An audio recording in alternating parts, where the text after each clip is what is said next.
દુકાનમાં કારીગરની જરૂર છે? લાવ જવા દે, ઓમે મારે પૈસાની જરૂર છે.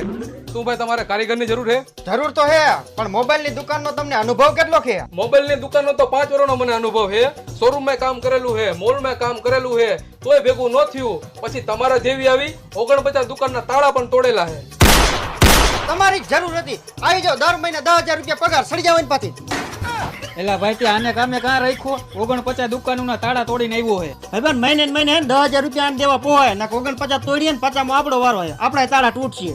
તમારા કારીગર આઈને પાય પકડાઈમાં. બોલો શેઠ, અહીંયા તું ફોન વેચીને દેખાડ. વટથી વેચું કે પ્રેમથી? નહીં, પ્રેમથી ને વટથી તો ધીંગાણા થાય. તો વાંધો નહીં. મારો આ ફોન વેચવાનો કેટલા આવશે? તારા આ ફોનના પ્રેમથી બેટા, પ્રેમથી. ગ્રાહક ભગવાન કહેવાય. તમારા આ ફોનના 8,000 રૂપિયા આવશે. બસ આના 8,000 જ આવશે. એક કામ કર તું, આવો નવો ફોન મને બીજો અહીંયા કાઢી દે 8,000 માં. આ મને નો ફાવે, હું જાઉં છું.